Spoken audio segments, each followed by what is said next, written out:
I'd like to discuss cryptocurrency for a minute. And you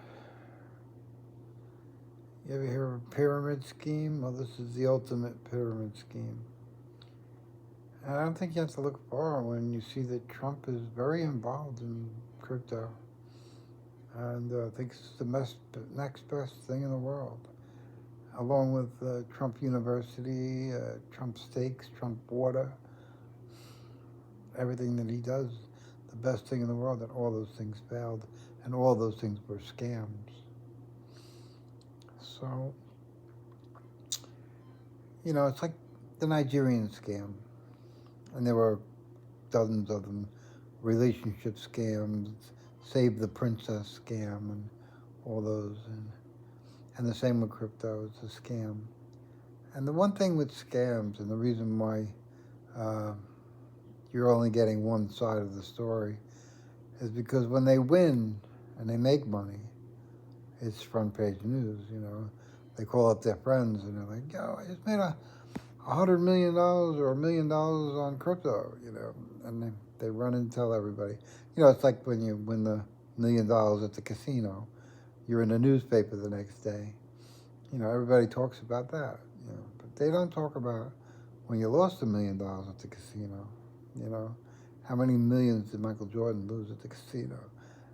We know that because he lost so many millions, he couldn't keep it secret. But on the general scheme, nobody knows. And nobody knows how many millions Michael actually lost, except Michael.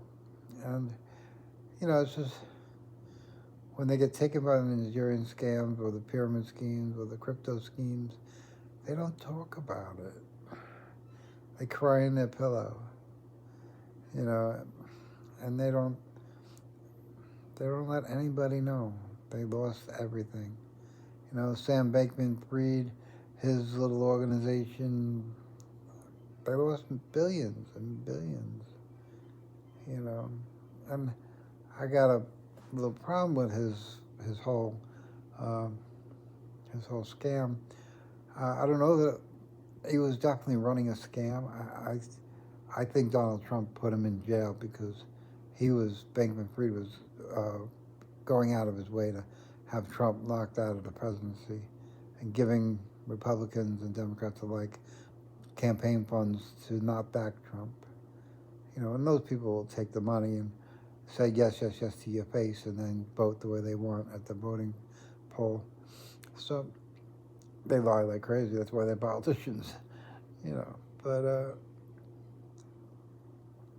and then Trump knew that Bankman-Fried was doing this and got his mob buddies to, have his accountant make a few transactions that made it fraud and got him 25 years in jail. So not hard to do. And notice he did not give him a pardon, and there will be no pardon forthcoming. So, it's all a scam. And, it's like when they do scam you over the phone with the Nigerian and other scams, and, your grandson's in prison and needs so much money for bail or stuff, and he needs cash right now, and what do? They have you go out and buy gift cards, untraceable gift cards, and that's what Bitcoin is. Bitcoin is just a super overgrown gift card, and again, nobody knows anything. When you put money on a gift card, you buy Bitcoin, nobody knows who your name is and stuff like that. So it's just the same, it's just on a grander scale. Trump can't have the president of Honduras buy $2 billion worth of gift cards, but he can buy $2 billion of Trump's Bitcoin currency, and that's what they did. That's what Trump should be investigated and put in jail for.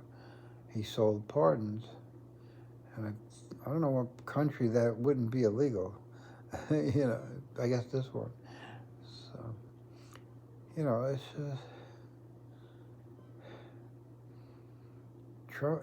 The problem with Bitcoins too is you got Russia, you got China, you got North Korea, big time into it. Anybody with sanctions, Iran, anybody who has sanctions on them, they're all into Bitcoin because they they go around the sanctions with the Bitcoin. They buy what they need or buy what they want with Bitcoin, and there's no tracing it. That's why we've gone into actually stopping ships that are on their way to North Korea and stuff, because we know financially we can't stop them, but we have to physically stop the ships. And that's why we've seen more of that, because they, they get around. It's all anonymous, and nobody knows where the money came from and all that. So, when you smell a rat, there's usually a rat around, and I smell a rat. And when it comes to Trump, there's a lot of rats. See? And now, a lot of the people, and I would assume 80% of the people, are not involved in crypto. And 10% of the other 20% are dabbling in it, trying to catch the rise when it goes up and stuff like that. And 10%, which is North Korea, Russia, China, Iran, probably most definitely Israel, are in bed in crypto like you wouldn't believe. It's the best way to hurt those people is to close crypto, which is hard to do because there's no restraints on crypto. It's hard to ban crypto because it's on the internet, and it goes across the county lines and stuff. I'm not saying it's impossible to ban. You could make it a high-risk thing to do. There was gambling before it was legal in this country, and they had all their money accounts in the Bahamas and stuff, but they still did it, but there was no guarantee. If you won, you'd get paid. They tried to guarantee it, but because they wanted the people to play, and if word got out that they weren't getting paid, nobody was going to play on their site. So it was that problem too. But I don't want to get into the legalese of it all. And I'm not telling you not to do it. If you want to do it, go ahead. But when Sam Bankman-Fried's whole banking system that he created collapsed, everybody got left holding the bag with nothing in the bag. And, his system, all his computer code and all that, that's out there. They're using it. You can be sure they're using it. I wouldn't doubt that Trump is using it. And it might be a big reason why he put him in jail, so he can get his code. Stuff like that. These people are snakes, and snakes slither around. And that's what these people are doing. They're slithering around from one place to another. And they get what they can and move on. And his sons, Barron's got his own crypto account. They're all into it. Jared, forget it. Jared is the king of crypto. So that should tell you something. These people are the worst people on the planet, and they're trying to get you to go crypto. And Trump is trying to force crypto on the United States, and that's why the high oil prices. That's why he wants to lower the interest rates. He wants to cheapen the value. When the interest rates are low, the U.S. dollar is low. The value of the U.S. dollar is low. And if you keep the value of the dollar low, you make crypto more attractive to be. And Donald Trump's goal is to have crypto be the currency of the United States, and particularly his crypto to be the currency of the United States. Like I said, he wants his picture on every coin. I know crypto, there's no actual coin, but believe me, he didn't have his picture on the virtual coins as well. So, it's just, and like I always said too, if Bitcoin is valued at $50,000 a coin, say, and it's all imaginary, it doesn't really exist. You can't touch crypto, you can't breathe crypto, it's in your brain, and that's as far as it goes. And so what does it stop them from after everybody in all the countries, and everybody goes on crypto, what's to stop them from making it zero, from 50,000 to zero? You know, because I mean they'll create a scenario where the market or whatever exchange it's on has a problem that would justify it being zero, and that would be fake just as much as the money's fake. And you know, like we saw with these prediction websites, you know, people, they'll know it's going to go to zero and they'll benefit the most, and those will be your uh, deep state people and all that. You know, like the guy at 9/11, Kenneth Fitzgerald. You know, the president didn't go to work that day, had to pick up his kids or something. Didn't go to work, and his whole company, every single person in the company died, except him. You know, and that's what's going to happen when crypto comes down. You know, everybody's going to lose money, except Donald Trump or Donald Trump's family. You know, so and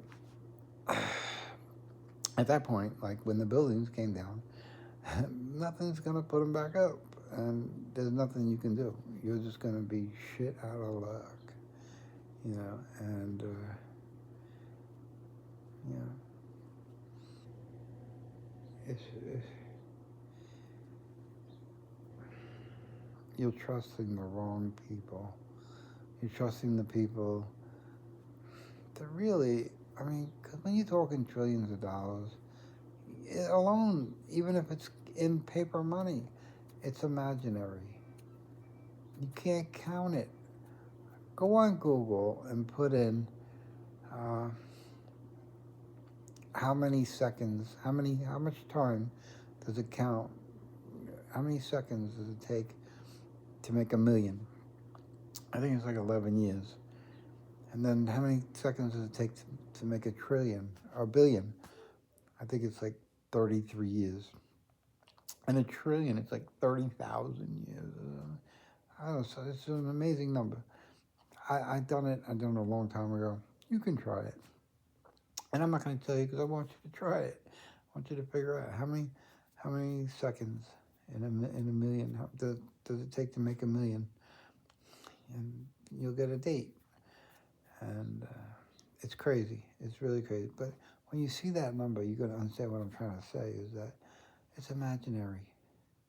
There's no accountant in the world that sits there and count those beans, a trillion beans, you know? I mean, it's all imaginary.